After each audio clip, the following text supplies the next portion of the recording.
Live from Music City, Nashville, Tennessee. This is your motivational, sensational, inspirational, educational, aspirational, international, keenly awaited, daily created, highly anticipated edition of the Afternoon Swing Trading Floor with your humble host, Jeremy Alexander Newsom, with another daily dose of mentally delicious brain food, reminding each of you to love life, live life, and trade it. What's going on, folks and folksettes from around the world? Hope you're doing amazing. Sharon Baldwin in the building. My boy Victor, what up? Raj, how are you? Nancy, what's going on, Nancy? Mike, what's going on, Mike? Julian, Joseph Smith the third, Don, Bill. Hey, I think everyone can hear me and see my screen okay. And minimize this. All right, everything looks good to go. Joseph says I'm here live. Wonderful. That is always good to know. We have an interesting day on the markets. SPY volume coming in a little bit, and we got ourselves somewhat of an inverted head and shoulders pattern. We've kind of been talking about that a little bit yesterday. I mentioned that pattern would be more likely if we got a bullish day today, which we did not, obviously. And if we are going to form this pattern, we cannot take out the low of today. Just that simple. So the low of today is 268.45. So this is really all the rotation we can get if the SPY is going to form an inverted head and shoulders pattern. Now, is that possible? Of course. Certainly is. We could easily just throw in a nice solid bullish candle tomorrow and go back off to the races and close above that inverted head and shoulders pattern and just start rocking out. But most likely, I don't think it's going to occur. We'll probably, as I've been mentioning, likely fill this gap. Most likely, again, rotate higher, maybe get a small inside day tomorrow and then break down and then trade down to these support levels. Right, kind of form that double bottom that a lot of people, that we've been looking and planning to trade. Here's the long-term 100, and that's at 258.77. So long-term 100 simple moving average. A little bit of a support there. I think I can take this little line off at this price. So now regarding the SPY and the weekly chart, here's kind of what I'm considering. I mean, we've traded down to the 100 before and bounced around. I've had a lot of traders ask me, is this kind of movement that we're getting normal? And the answer is yes. As crazy as that sounds. Right here, 2 years of choppiness and horrific volatility. 2 years of insane choppiness and crazy volatility. We probably have another year and a half of crazy, insane, choppy volatility. And then following that, you get, a little bit of a bullish run, 2 years of a bullish run, 2 years of a bullish run. So it makes sense kind of with what it is that we're getting. And over here, we made new all-time highs right there before we kind of had that secondary crash where we had a little bit of a double bottom. And then we traded higher. And some of you may or may not remember, but that was the end of the world was supposed to happen back there. That's where everyone said the end of the world was coming and, it's going to zero and everything's over and China and Greece and defaulting and lock it in, sell everything you own, kind of a situation. That was back in 2016. Brexit's occurring, and then, we bounced nice and strongly, started rallying, and then, had what people refer to as the Trump rally from November 2016 up until January, and so things were easy. So, yes, you do get market periods where things like this happen. We go back any time in history. I mean, if you go back to 2002, right, you're going to get choppiness and then a year and a half of semi-easy movement. And then you're going to get choppiness for pretty much 2 years and then a year and a half of decent movement. And then obviously, 2007, 2008. So, yeah, I like the fact that we are doing what we're doing. I'm totally calm and comfortable if we do trade down some supports. We rolled up really, really high. And I will throw this out there. I'm not a bear by any specific stretch of the imagination. But as I've been mentioning, from all of my wave counts, if this really is the top, it could be. I'm not saying I picked it. I'm not saying that I bought puts there. I didn't. And I'm definitely not saying that I predicted that to be the exact high, because I did not. But what I can say is if it does end up where we start breaking some major supports, so we come down here, we break this support, we retest this support, and then we start showing some type of sign of a reversal. At about there, that's about the time I can go, all right, team, yeah, hedge like crazy. Buy a lot of puts. There's a really strong chance we're going to go lower. If we're going to really go and have a really fun bearish party, it needs to look like this anyway. We trade down into these support areas, and then we bounce stronger, trade up into here, and then have another rollover where we break down, and then we retest, and then we start rolling down. So if we're really going to have a fun bearish party and have a big, big, big sell-off that a lot of people are expecting, it's going to have to look something like that, most likely. So I'm still not on board with the bears, at least not yet. Obviously, with whatever strategy you're doing, just make sure that you're protecting yourself. You know your risk. You know your time frame. You're comfortable with your worst case scenario. So here's the daily time frame. And again, I just think that we are going to do something pretty similar to what we did just recently. I mean, where we had this big drop, we trade higher, we rotated down, and then kind of formed this little double bottom. So that's the SPY. Here's the Dow Jones, and we filled the gap. We knew we were going to fill the gap, at least this gap. I was 100% confident we're going to fill this gap, and I'm still pretty confident we're going to fill this one. We talked about it. We got a really fast bullish run. Here's the bear bullish retest gap that we need to fill, and it was just too far, too fast on the Dow. So retesting this makes sense. We're at the 200. Again, we could easily bounce off of here, but if we don't, most likely we'll have a little bit of a bearish move. And I agree with everyone. The Dow does look a little bearish. Right, you got this pattern over here. You got this pattern over here. We could trade down into this support. We could bounce from here, roll back over. So really not entirely sure on the Dow what we do there. Island's crying about something. I think Ashley's probably about to be here in a second. Here's the Qs. And the Qs, I will talk about the day trade that I placed today. So the Qs, what actually ended up occurring was I thought it was going to break this support and probably it slightly continue ever so quietly lower, but it doesn't turn out that that was the case. So here's the 5-minute chart. I'll show you both trades what I placed on the Qs today, and I guess both of them were just not meant to happen. So let me go look at the Qs. Qs, let's see here. Give me a few quick seconds. I'm going to pop in this office. So the Qs, let me pull up the 15-minute chart. And I guess in hindsight, I really should have used this lower shadow to be more of a support and have been a little bit more patient. But when this 15-minute candle was right here, my entry was below that candle with a stop above that candle. And really within 7 minutes, or pretty quickly, it just traded up, immediately stopped me out, and then rolled over. So you can see this kind of pretty intense movement that we got where we broke down, traded up, traded down, trade up, trade down, trade up, trade down, trade up, trade down. It was really, really wild and pretty all over the place. So on the Qs, here was the second trade that I did. I used the 5-minute chart for this. So when I got whipsawed out, so when this high to the penny stopped me out, we traded back down and made a new low and then bounced. I thought to myself, okay, looks like a trap for the bears. So this morning star pattern was here.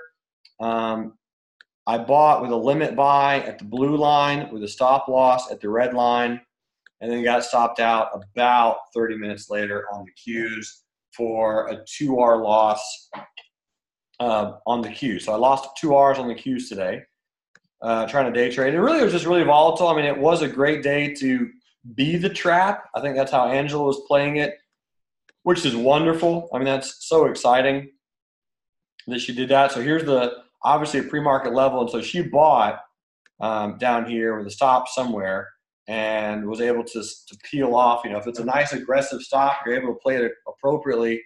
If you were playing the trap today, if you were the trapper, you did very well.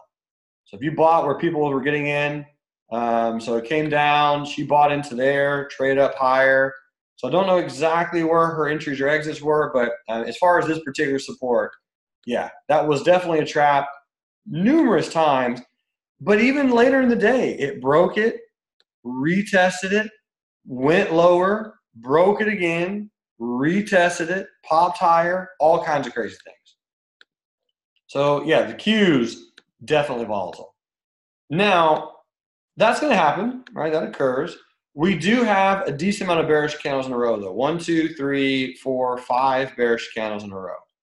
The fact that we took out the lows of these two candles, though, as I talked about yesterday, I do think that we're going to continue lower. Most likely, we'll get a little bit of a retest, and then from here, we probably do have one more sink down on the Qs. Here's the IWM, and the IWM was up decently well at one point during the day, right? That little gap up early morning, but then again, just kind of slowly continued to sink down. So kind of figure out what's going on. And that was the IWM. That was the move. And that's pretty much what happened. So as far as swing trades are concerned, we will definitely be covering some swing trades because I did post and let everyone know in Slack that I exited the swing trades today. Before I talk about them, let's go look at the XLE. And the XLE, this is the ETF that tracks the energy sector. Pretty much the whole market, everything in general is posting this rest after battle pattern. So that is a bearish continuation pattern on the weekly on the market. So unless we start, well, I mean, obviously a trap could be placed where we flash lower just to bounce higher. Of course, the market can do that. It's entirely possible. But I think if we take out that one, it eventually works. So if we start taking out these lows that we posted, I think XLE and energies do go a little bit lower in general, along with the market. So this is a pretty solid pattern that pretty much everything is forming. And unless we start bouncing pretty soon, a nice gap down tomorrow or Friday, strong lower shadow, and some type of feverish buying, unless that happens pretty soon, we're going to close with a rest after battle pattern on most of the market. If we go lower, it's going to get fun. There's going to be some bearish opportunities out there. So the good news is all of you, at least vast majority of you, are very comfortable and totally fluid with how to make money on the downside and or on the upside. So just be calm, be patient, see the trades that are there. If you can't find one, don't take it. If you do find one, take it and try your absolute best not to get whipsawed out. I mean, it's going to happen still, right? Still going to have the ability to get whipsawed. But in choppy markets, I did a really poor job of this today, but in choppy markets, do your best to enter where your stop would be and move your stop higher or lower. So Angela's been doing a fantastic job of that the last month and a half, 2 months. So Angela's so proud of you. So yes, you get a lot more retests instead of breakouts. The breakouts that do happen will happen within a day or two, and then you'll get a big retest. So we've already seen that in some of the swing trades that we've taken. But yeah, if you get a breakout, you're going to get a very, very fast breakout that happens something like this, where you break down, flush lower, then get a big retest. Yeah. So as far as the breakouts, I would say it probably is going to be focusing on a lot more retests, at least unless it's a really, really great earnings gap or something, and a lot of people are trapped with, like Etsy even Etsy and TWLO both retested. So Yeah, retest. Vito says take smaller risks because the chops can kill you. They can. Death by 1,000 knives. Remember, cash is a position. You don't have to trade. You can just rest, relax, be calm, cool, and collected. So just always remember that. Well, let's go look at our swing trades because there was a lot of movements that had to be made today. And Procter & Gamble, the good news is this one did hit our target. So congratulations, Procter & Gamble. The whole month has been doing something entirely different than the broader market. So yes, I did want to move my stop up on this one, but I never did. I never adjusted this trade, didn't do anything with it. Once we got triggered in, this was the very, very first trade of the month that we set up, and it worked out well. So the cool news is Robert Falco is also in this stock longer term. He's got a 95 January covered call that he'll probably hold for a while, let that get into money before anything too wild happens. That's an all-time high on Procter & Gamble, that 95 price. So it most likely is in a wave 3. 1, 2, 3. And then this is where all the newbies are going to buy, and then you'll probably get that nice little drop back into normalcy. But yeah, Procter & Gamble, that was a good trade, and that actually did trigger almost exactly at market open at 93.70. So congratulations, ladies and gentlemen, for that. And that was a really good trade, and that one trade alone is probably going to save my month. I'm going to be able to go back and look at that one trade going, wow, if I didn't have that 2 Rs, things would have been a lot different. So that was Procter & Gamble. Now, when I was in Procter & Gamble, after that filled, myself and my boy Charles played what I thought was really just perfection in a bottle. Wix, W-I-X, very beautiful gap down today. It obviously did not work, and we'll talk about that right now. But Wix, this is a retest of what does appear to be a really interesting head and shoulders pattern. I mean, again, I'm just saying it. I'm not saying we're going to go to zero, but there is some patterns out there that just look a little on the weaker side. So Wix is kind of one of them right now, and I loved this gap down. We were watching it on the 3-minute chart, and in hindsight, we should have gotten in earlier. That was the only thing that would have been different on this trade, is just the entry a little bit earlier. At open, obviously didn't do anything with it, but before the market even opened, I knew that this was a trade I was going to take today, and just didn't get in early enough. So here's the tweezer top right here, perfect tweezer top, bullish candle, made a lower, lower, lower high. You got an inside day bullish candle, or an inside candle. So our entry should have been right here with a stop right there. That's how we should have played Wix, but it's okay. Alas, we did not. But what did happen is when it traded down, these 2 candles were a tweezer bottom. So we entered below the low of those candles, and our stop was 88.95. Now, again, decent, nice, kind of conservative stop for sure. We could have entered a little bit differently, but could have had a little bit of a higher entry potentially. But anyway, that's how we played it. And then it rolled over very nicely. So boom, nice little retest, trade lower, hung out the low of the day forever, broke down, made a new low with volume. Look at this volume.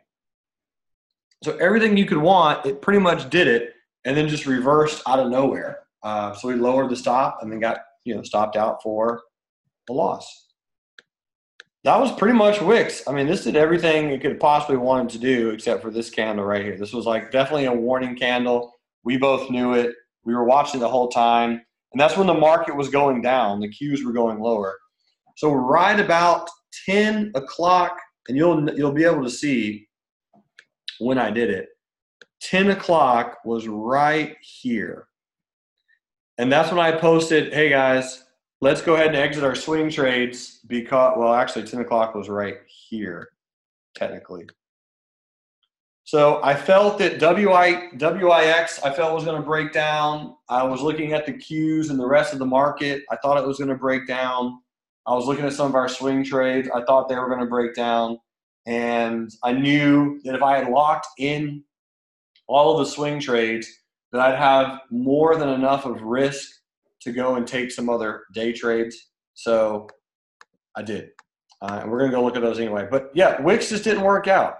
One of those trades that beautiful, didn't really see any reason to exit down here, so it just didn't happen. So this is Central. So this was 10 o'clock Central, which is 11 o'clock Eastern. Yep, so that's the Wix. That's Wix. That was the day trade on Wix. And when I was placing that, these are the other trades that we got out of Delta. So DAL, here was the daily chart, and this blue arrow is where we got out of Delta. So again, Delta just looked a little on the weak side. We were up on it. You had that pretty gnarly bearish candle yesterday, and said, hey, why not? Let's just take the gain. We obviously could, get back into Delta at some particular point in time. What I'm going to do is bring the entry down here and see if we can get a chance to pretty much enter where the stop is on Delta and just see if we get another chance to enter later. So Delta, I'll put on the list for tomorrow. Tomorrow's Transportation Thursday, of course. We'll look at it again, but did exit the Delta swing trade. Very small gain, 0.33 Rs. So not even 250 bucks on Delta, but hey, it's a gain, I guess. Delta. And then here was KLAC, which I don't think I've ever traded before.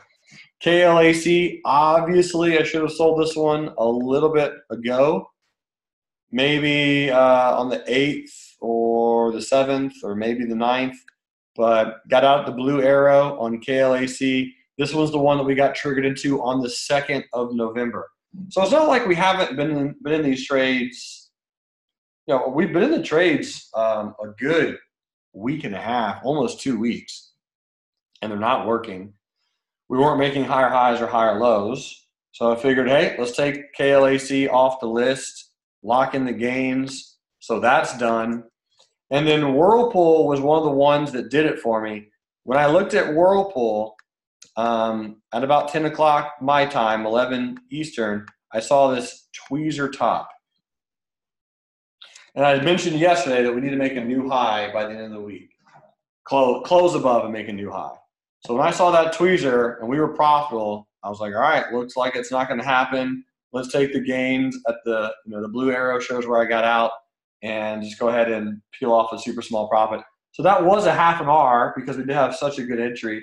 Could have gotten out for an R yesterday. So yesterday would have been probably the better day to exit all those swing trades.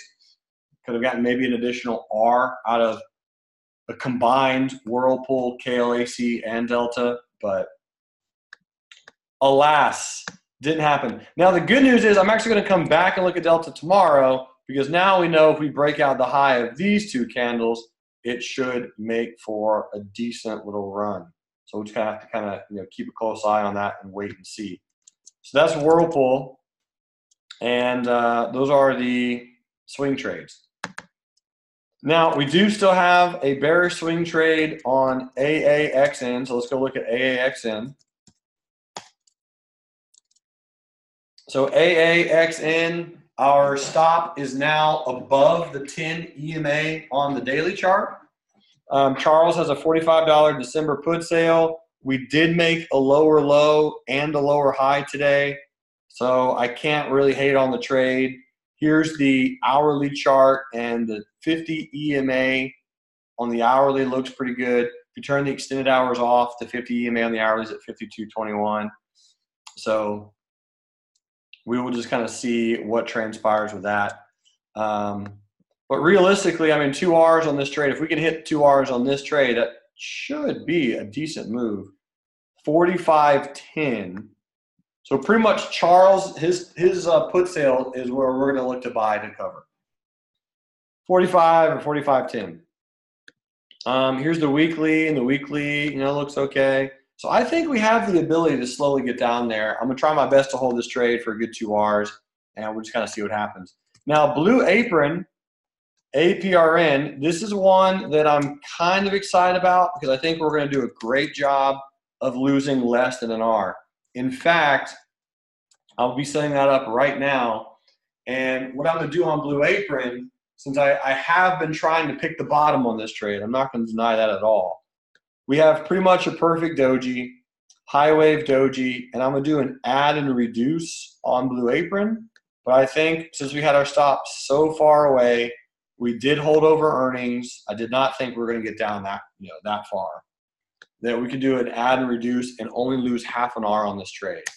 So what I'm going to do is, let me do this. I'm just going to type in old bullish entry. Old bull entry, and then I'm going to set up something that looks like this. And if we break above $1.30, okay, bullish, add to our trade. And let's go and use the calculator to figure out how much we could add to our trade and still reduce our risk. That's what an add and reduce is. So if this trade breaks above $1.30, the original entry was $1.45. All right, so $1.45, new entry would be $1.30. And the original stop was 45 cents. So original stop, 45 cents, and the new stop will be 99 cents. So 99 cents, which means we have 0.46 R's of risk. So if I want to add, and I'm okay with 0.7 R's, then I could add 387 shares to this particular trade. So that means this is the new reduction, right? So originally, right now, we're risking an R on Blue Apron. But if I increase the stop and change everything, I actually have the ability to lose 0.7 R's and add to our trade just in case it works. Now, I want to see if I have 0.46 available, that means I can add a very small amount of shares. But that's what I want to do. 0.5. So I'm going to do an add and reduce on Blue Apron. Add and reduce with $500 R, only adding, how many more shares is that? 60 something? 64 new shares. So it's not a lot. So what I'm going to do is, plan on setting up a addition 64 new shares at $1.30, and then just simply having a little bit of a higher stop. So if the trade breaks higher, maybe it works. If it rolls down and we get stopped out at 0.9, we'll lose on the trade pretty much half an R. And obviously we'll never, we won't get triggered into the new trade. So if it doesn't do this, but it trades down and breaks lower, we'll lose half an R, and that'll be that. All right, so add and reduce on Blue Apron. You got to see it here first, ladies and gentlemen. Blue Apron, add and reduce.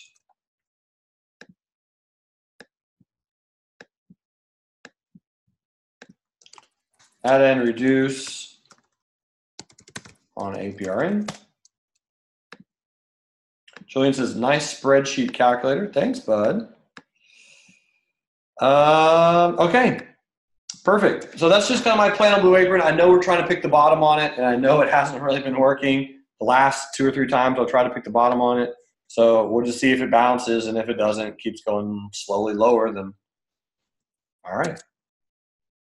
Next on the list is Target, aka Target. Target down 1.4%, and my plan on Target's been, if you're looking at getting in bullish, I just think 78 is a better spot to buy it. Looks like the market might think that as well. I don't know. We now have a little bit of a lower high.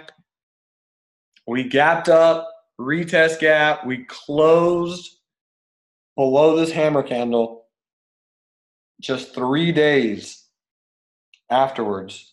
So when we gapped up, should have run, didn't. Rolled over, closed with support, tanked. Here's the long-term moving averages. So I get it. We're at the 100. Easily could bounce here on target. Just for me personally, if I was buying some shares, I would like to buy it around 78. I think that's a little bit of a better spot.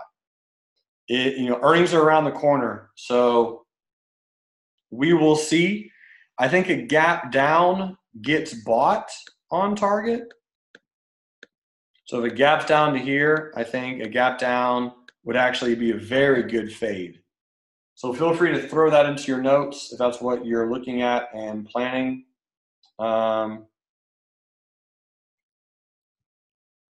So, yep, that's target. That's all I got right now. Next on the list is Walmart. Ticker symbol WMT. Walmart, 3 bearish candles in a row. And, yeah, I mean, that's pretty much it. I got to say, great analysis, Angela. So Angela emailed me over the weekend saying that she was going to go short on Walmart. And I said, sounds like a plan. Because you had so many white candles in a row, the wave count, everything pretty much said, hey, it's most likely going to get a little bit of a pullback. It just pulled back to the 20 today. So from here, could Walmart bounce? I mean, absolutely. Black Friday, next week. People tend to shop at Walmart sometimes. Weekly chart, you got the beautiful bounce here.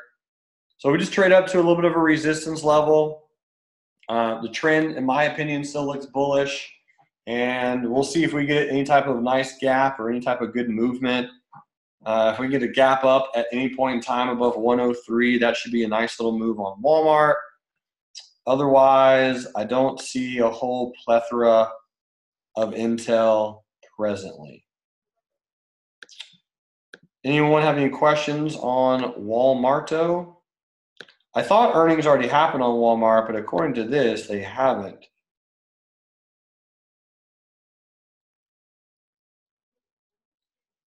Yeah, Earnings Whisperer said that they came out with earnings, but I guess I don't think they have yet. Don't have any position in Walmart personally, but anyway, we will see how it gaps, see what it does, if it does anything at all. And again, on earnings, if it gaps down, it probably will be fadeable. And if it gaps up, honestly, depending on how it gaps, I mean, I would love a gap up on, like I said, and Walmart anywhere above any of these recent highs. I'll repeat that again. This is the perfect pattern for a gap up if we get one on Walmart. Specifically, a gap above the highs of one of these 2 candles. Big if, I realize that. Big ol' if, just saying, maybe it happens. Okay, next on the list, Goldman Sachs, ladies and gentlemen. Looking on the rough side. Now, check this out. Guess what I'm about to do on Goldman Sachs? So Goldman Sachs, I was looking at it yesterday and I said, hey guys, watch this candle to break. I personally think this pattern looks exactly like the Qs earlier today. On the 15-minute chart, remember that pattern I showed you on the 15-minute? I think it looks identical, which means I'm going to put my entry up here, and I'm going to put a little bit of a higher stop.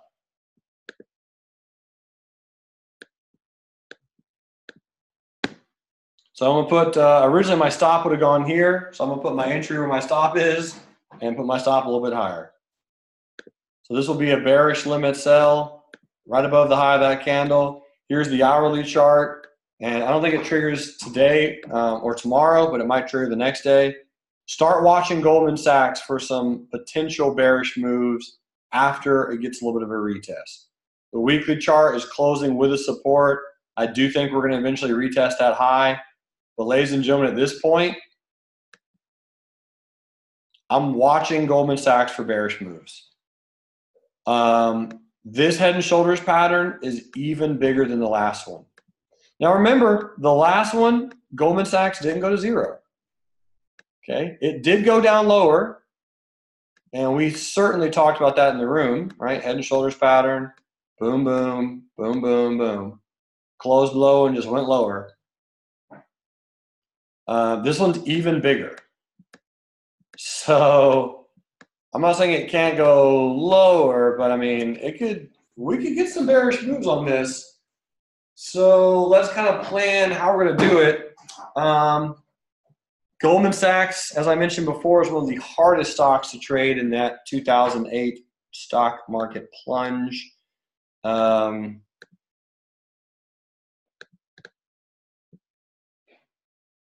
it's going to be a little bit of a challenge, but this one might be one where we start selling some bear call spreads as well. If we can get some premium, maybe some bear call spreads up here, maybe even an iron condor if we're really feeling frothy. But I think I'm just going to wait. So I'm going to start watching for a bear call spread. Start playing some spreads, maybe a leap or a longer term bear put spread. So some type of debit spread could be in play. Maybe a little bit of a longer term put on Goldman Sachs. I'm not saying you have to get in right now. I do think it retests first, but that's kind of what I'm planning. Most likely what I'm going to end up doing myself is buying a put up here longer term and then using calls as a hedge. So buying a put and then saying, hey, if it breaks above this price, I'll buy some calls and I'll use call options to hedge the long put. It's going to get fun. Hedging with options coming out February 2019. Okay, Goldman Sachs, start watching for that. FNKO. FNKO, so I was talking to Wade, I believe. Wade was looking at going bullish on FNKO, and it is up today. So it did start kind of bouncing a little bit. We talked about that the last day or two, and it did have a decent little bounce. Here's your hourly triple bottom.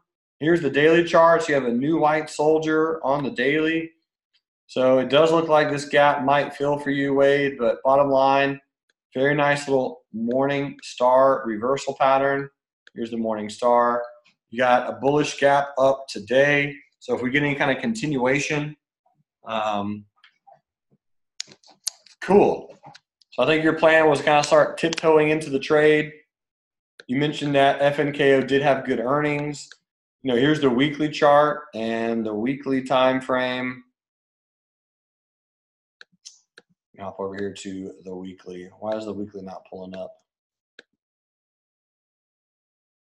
Hold on 1 second. I don't want to do that.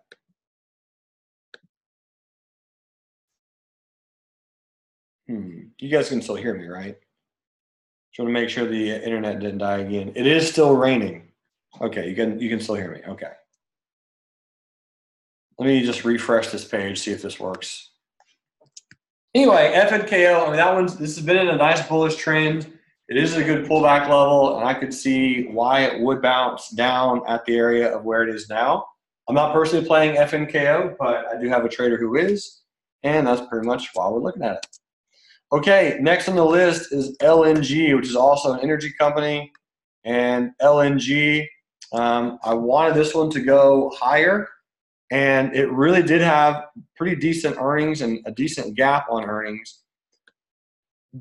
Nice little bullish retest, high wave candle, inside day of the high wave doji, and then you got the closure yesterday with a perfect Marubozu bearish candle on LNG.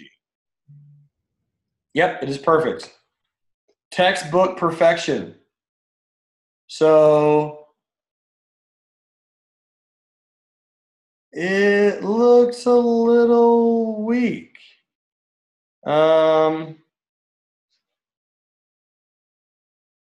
Perfect. Yeah, I mean, I'm just saying on LNG, I think it's going to probably, at this point, with most of energy, it filled the gap. It looks very similar to the rest of the market. It really does. So with LNG, this potential head and shoulders pattern that we got, this bad boy, the neckline will be a little bit leaning. And you do have the long-term moving averages down here. So if you're playing puts, I don't think you'd want to wait to buy puts. I think probably just buy them realistically with a break lower tomorrow. Trade into there, expect a potential bounce, and then buy more puts on the retest of this neckline just to see if anything happens, just to have that protection. Because again, the whole market's kind of doing this little bit of a fickle, weird little move. Still think we end up bouncing higher, but yeah, if we start going and making lower lows on LNG tomorrow, I'd at least have a put or two. Marion said, did anyone see what UJazz was doing today? Oh, yeah. That one was going bananas. So natural gas, for whatever particular reason, has been just screaming. So UGAZ not stopping. Looks like Tilray right now. Weekly chart going bananas. Really just out of nowhere. And I did look at this one today for a day trade. In fact, planned on shorting it with a break below here, stop up there. And I guess I should have went long. I mean, that's not normally the trade I play, but that's brutal. Maybe tomorrow, if we gap up again tomorrow, we'll get a fading opportunity, but it looks like it's going to kind of keep going. We'll see. I mean, if it gaps down tomorrow, I do think some people will be trapped. And for my day traders, there will be an opportunity to do a little bit of a short trade at some point. Here's your support resistance. And so UGAZ, I'm going to put on the list for tomorrow morning just to kind of watch it and see if we get a sell-off. Is it strong? UGAZ.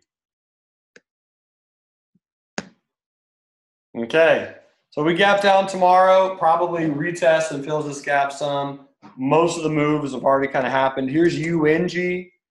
And again, the natural gas ETF just going bananas. It is really, really rocketing right now. Strong breaks, large moves. And the semi-ironic part is it's not helping the stocks at all. Kinder Morgan is down. CHK is up a little, 3%, but not really helping much of the natural gas stocks. Here's RIG, RIG. RIG is not pulling up. TradingView was being a little bit weird early this morning too. Let me see if I can pull up HK. I think HK is on the list. Strange. Yeah, TradingView has been a little weird today. Let me just exit out of it and open it up again. I'm probably going to be getting exiting HK here in the relative near future. Okay.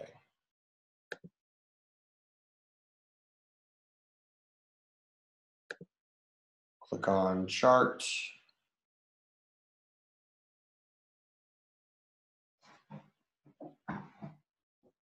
Wow, TradingView. Like watching two snails fight over tickets to watch movies about grass growing. So here's UNG on the weekly. Again, you had just tons of volume. I was trying to pull up RIG, RIG, see if this works now. Nope. Still nothing.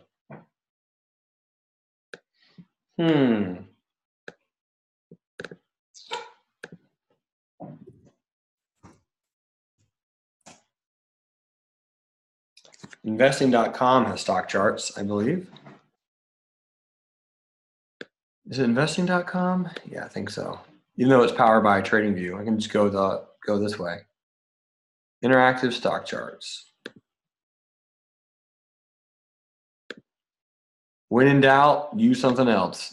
TradingView was a little bit weird earlier today. Maybe they're having some server issues. At one point this morning, they were going a little bit on the slower side. Can always have a backup. And if I need to, we'll fire up toss.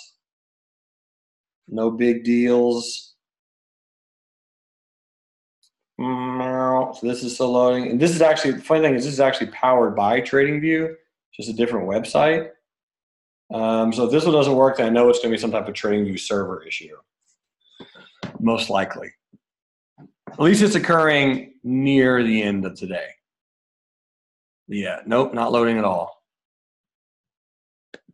So it's definitely some type of TradingView server. We'll see if that gets corrected. But anyway, the reason I was bringing it up is because, you know, RIG also, this is the daily chart on RIG. It's just not, not holding strong, back down to the $9 level. I've done a few put sales on this one before. Haven't done any recently, but this one is just really trading in a pretty decent 2 to 3 year channel on RIG. So, buy low, sell high on some energies, but it's kind of interesting that natural gas is up so strong, and it's really natural gas futures, UNG, a lot of the ETFs and ETNs, but some of the natural gas stocks themselves, kind of like CHK, not really doing much. So it's a little kind of interesting to see that happen. Here's First Solar. And First Solar, the last time I was looking at First Solar, I think my notes were if it broke below 42.42, I just buy some puts, some type of protection, because you had a really nice one white soldier candle on the 7th, and at this point in time, we have kind of broken below that.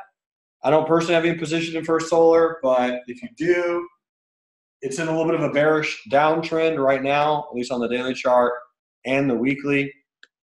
So just in case, obviously very strong hammer candle here, and kind of like the rest of the market, I would like to see some bullishness come out of this, but with this kind of sell-off and the trend being bearish, it's not a horrific idea just to have some protection just in case.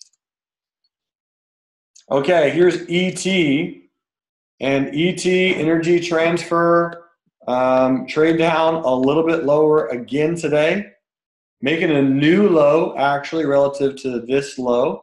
And last time we looked at this one, I think our analysis was pretty simple as well. If you're looking at buying ET, most people are buying this one as very long-term, pretty boring, dividend-paying blue chip type of stock. So I think $14 would be that spot, or would be that area, $13.76.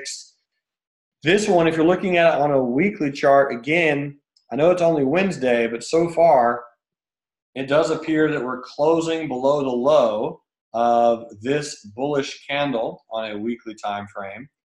Now we still have 2 days left of that, but yeah, overall, the trend, the moving averages, they're crossing.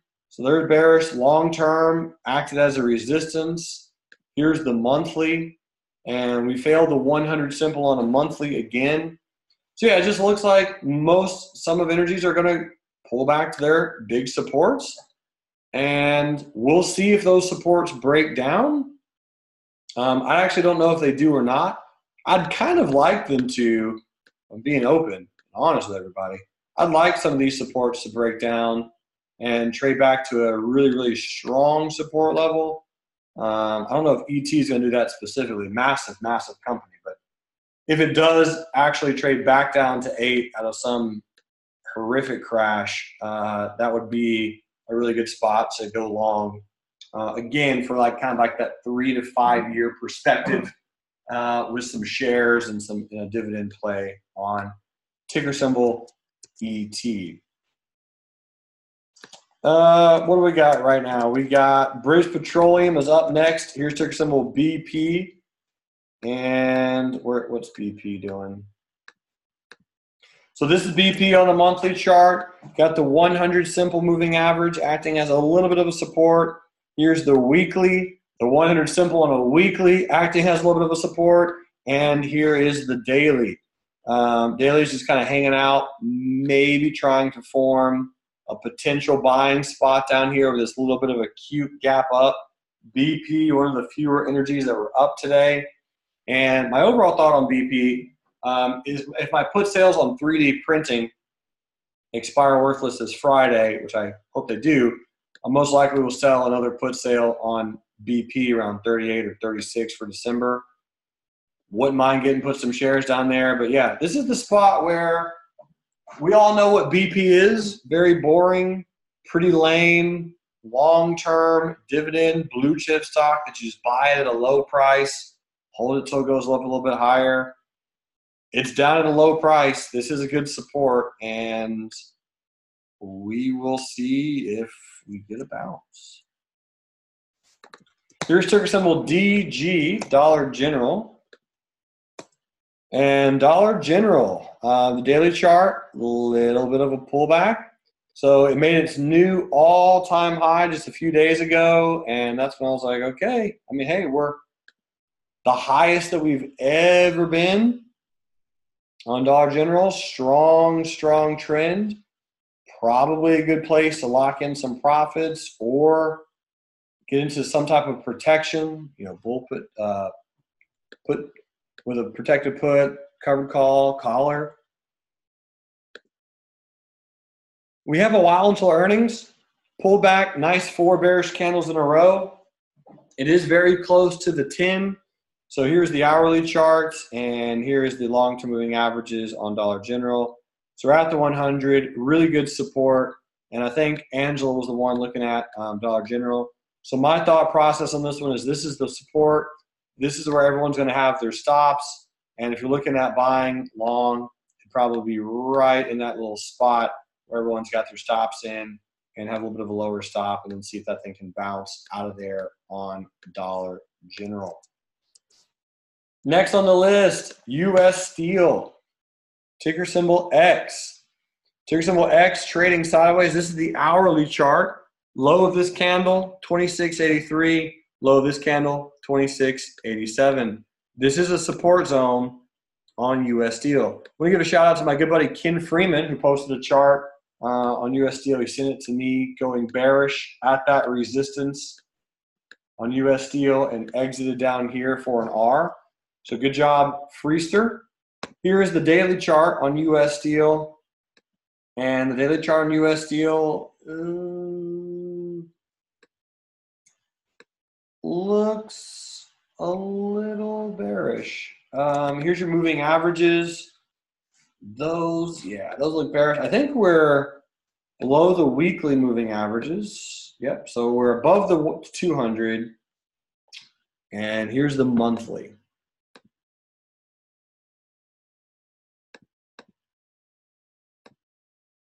So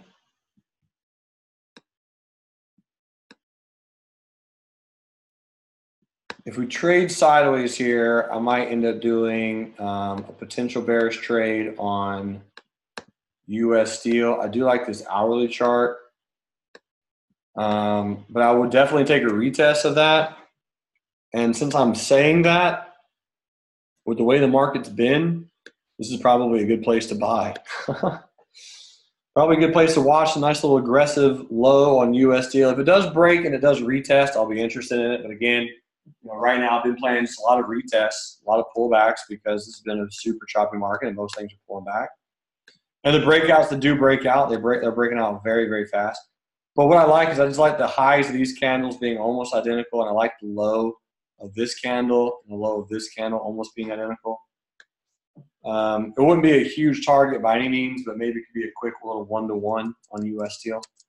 We'll watch for that. We'll come back and look at that one tomorrow and see what we see. Next on the list, WDC. And WDC, not too much. I kind of like this gap up on WDC, actually.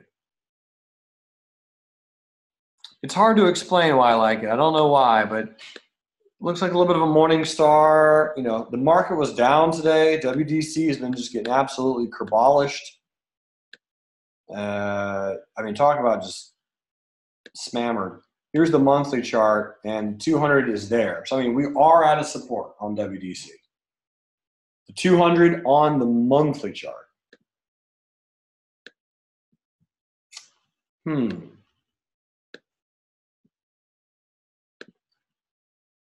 Yeah, that's going to have to be one that we consider. Do I want to do a long-term trade on WDC? That's a very good question. Shares, no. A leap, maybe. I'd have to look at which one. Let me look at that a little bit more tomorrow. I'm going to come back and check that out. Just know I like this gap on WDC. Is it up post-market? It should be.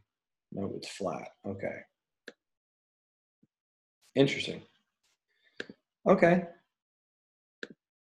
We'll see. We'll see how that candle plays out. If we can get a good pop tomorrow, that could be a nice little run. Yeah, we're gonna watch WDC tomorrow. I'm gonna put it on the list for the morning as well, just so I can keep an eye on it. All right, next on the list, SVMK. Survey Monkey says, and Survey Monkey, I really wanted to trade down to 871, didn't do it. Earnings came out, I believe, and let me go see what earnings did on Survey Monkey. Survey Monkey's parent company jumps following narrower than expected loss. Always one of my favorite things. Jumped 14% after the company reported a narrower than expected third quarter loss. The company reported an adjusted net loss of 1 cent per share. We thought it was going to be losing 5 cents per share. Okay. Survey Monkey. Nice little bullish candle. I really wanted it at 871, but that is a nice little inverted head and shoulders on an hourly chart. Let's see if we can get a pullback on Survey Monkey of some magnitude and see if we end up getting a chance to snag a breakout. I'm just going to put on the list for tomorrow. I do like this gap. I do like this candle. I didn't quite get to the spot that I want, but it is up nicely today, and maybe a little bit of a pullback tomorrow, and then we kind of put in a little bit of an area to hop in bullish. And if I come back to the hourly chart, I mean, you're above all the moving average on the hourly. EMAs have curved up, so I think that one could be one that we start looking forward to. Here's Groupon, GRPN, and Groupon. Slowly going to zero, most likely. Now, I say that semi-jokingly, but it is out of support. So Groupon,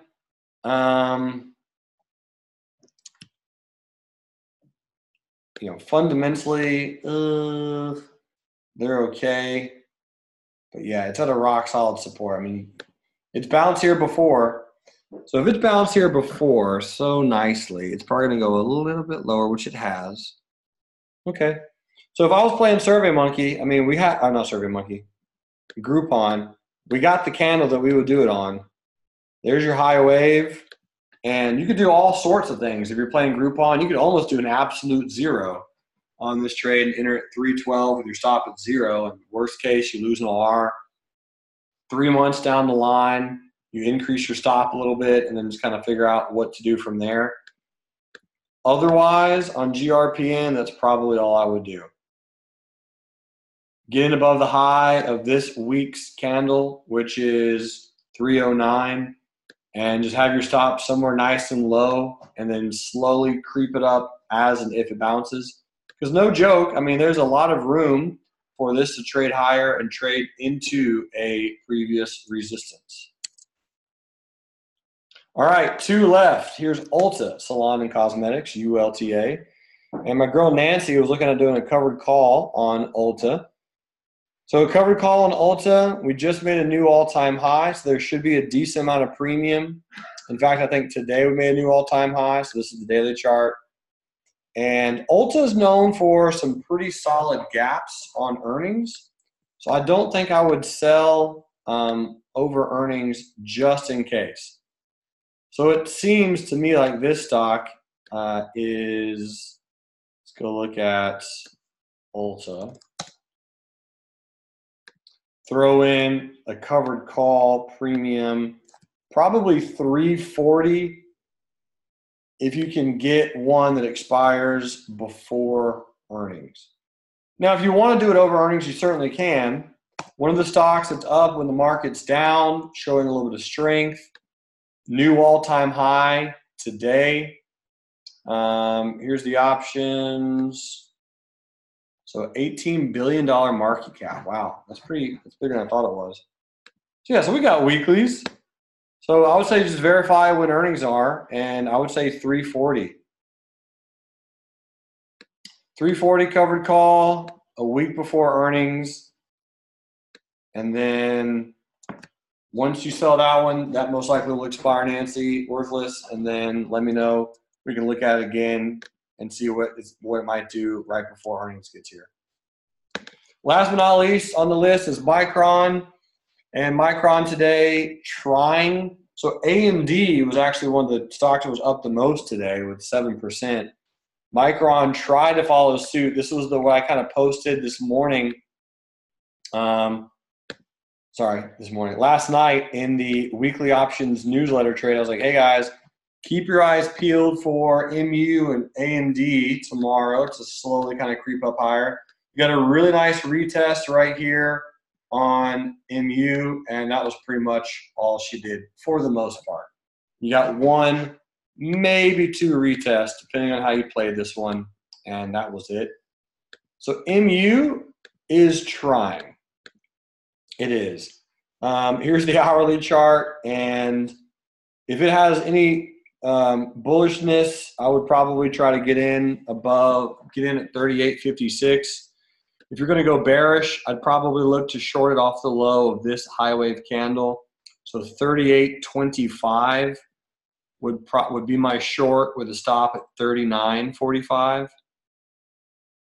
So the low of this hourly candle here with a stop above here. And that way, give it a day or two. If it retests and breaks, then you can lower the stop to there, lose less than an R. Because if it breaks that spot, it's probably going to try to run bullish. And that's kind of what AMD did today. AMD did pop a little bit higher, obviously didn't trigger our weekly options newsletter. Still could, however. So we'll see. We'll see if it breaks lower and actually pops down. Have a few traders with put sales. Brad has shares with a $24 covered call expiring this Friday. I'm pretty sure I have this on the list for Friday. AMD, nope, it's up on the list for Friday. And yeah, so we'll see if it breaks down. It obviously did not today, but that's okay. I don't mind not getting triggered in the trade. I just didn't want to lose on the trade. So MU, it does look a little on the weaker side, in my opinion. Kind of like a flag pattern. And yeah, probably. Unless we get a really strong bullish day tomorrow, a good bullish gap tomorrow, you'll know if you're wrong on the bearish trade with a close above 39 on MU. Woo! All right, team. That was it. What a wild few weeks the market has been experiencing. Hope you still all have your hair. Thursday is tomorrow. What do you beautiful people want to look at tomorrow, which is Thursday? Square, Apple, Southwest. We can look at Whirlpool again, even though we exited it today. I had Delta on the list, U.S. Steel, and WDC. Delta Airlines for sure. My girl Sybil wants to look at that. We will look at Delta. We'll look at CSCO. We will look at Allstate from my boy Gary Peters. Alaska Airlines. We'll check out Alaska Airlines. Gold, Boeing, Activision Blizzard from Alex. Let's check out BABA, Facebook. Tesla, obviously. Perfect. Okay, that is the list, at least for now. I'll be back, same time, same place. And until then, remember, love life, and trade it. You guys rock. Bye.